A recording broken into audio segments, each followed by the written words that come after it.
Okay, let's get the conversation around Owando. We'll talk about that in a short while. But one of the key news around the Nigeria economy, the just concluded Africa CEO forum, has to do with what the country is doing around turning the corner.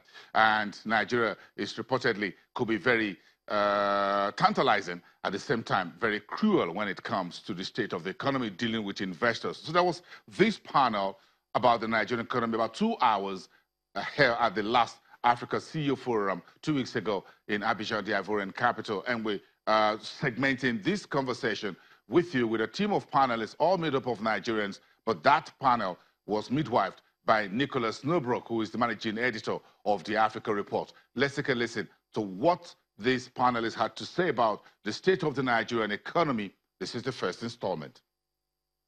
The rice farmers of Thailand, we don't speak about them enough, but they're furious. They've been getting fat on exports to Nigeria.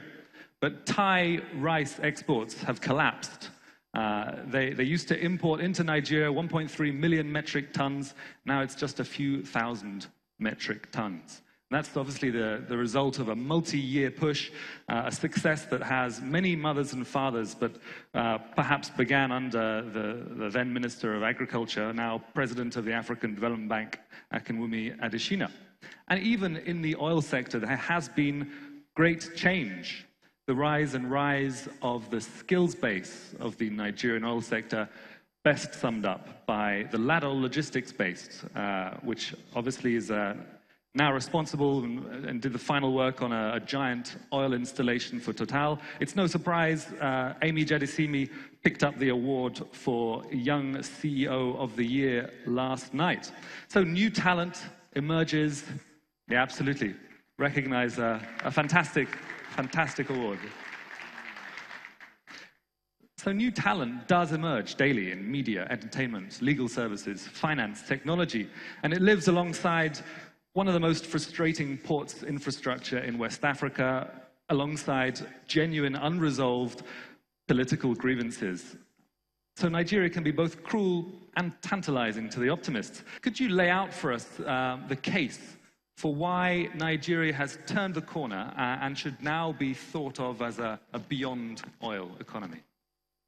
I truly believe that Nigeria has turned the corner. The question, though, is what kind of corner are we talking about? Are we talking about a sharp corner or a gentle corner? Economic diversification can never happen overnight, so it can never be a sharp corner. It'll take a while before the results start to show. You can look at the Nigerian economy from different perspectives. If you look at it from oil, non-oil, then oil is about 10% of the GDP and the rest is non-oil. If you look at it from the perspective of industry, services, and agriculture, then agriculture is 25% of the economy, and industry is 22, services is 53.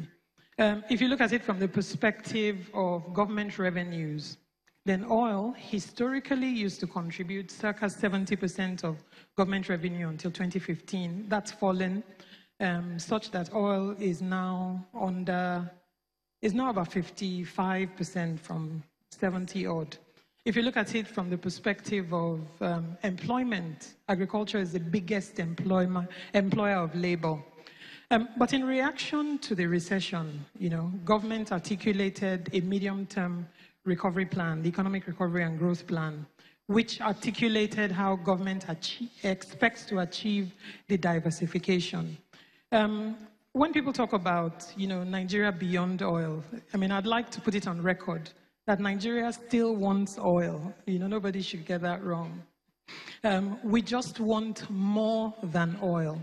So the object is, instead of crop production representing 23% of Nigeria's GDP, that we're processing and we're preserving, that manufacturing is a bigger component of our GDP than the 10% that it represents now, and that in relation to oil, we're extracting more, but we're also refining, that we're using our gas for power, that we're trying to achieve self-sufficiency in And they were developing the entrepreneurial energy that Nigerians have in the space, in the tech spaces that you talked about.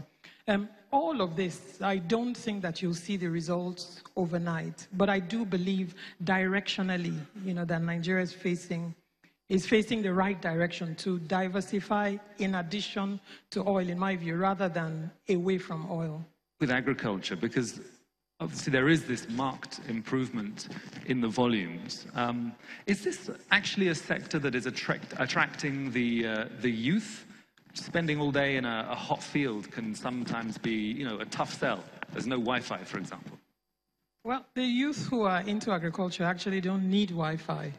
They don't even use phones that need Wi-Fi. They're not using fancy phones. They're using phones where SMS is what is the bigger need for them. 191 million people. You can imagine different education brackets.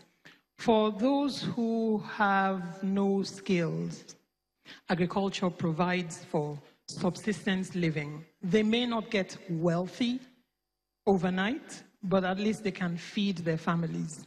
But we're also seeing a number of graduates getting into agriculture. Clearly, because of education, they're doing it in a more sophisticated manner. So it may be subsistence, but it is not at the first rung of the subsistence ladder. But certainly in relation to agriculture, with the number of people Nigeria has, I believe it is appropriate to encourage more people to go to the farm. But we certainly don't want to encourage people to only go to the farm. Because if you look at the wage earnings that come from different economic activities, going to the farm is not very high. It's low skill, generally. So we want Nigerians to, we want more Nigerians to go to school. We want Nigerians to get into tech. We want Nigerians to go into everything in the spectrum from low-skilled agriculture to high-paying, tech and business services. Governor Dixon, the choices that Nigeria makes today, the choices that Bayelsa State makes today will obviously affect the youth of tomorrow. We know the statistics. Nigeria will be the third most populous country by 2050. Many of those will be young. Where's the urgency in providing jobs and training? And what has to be done in Bayelsa State so that we can talk about, harnessing rather than defusing a youth?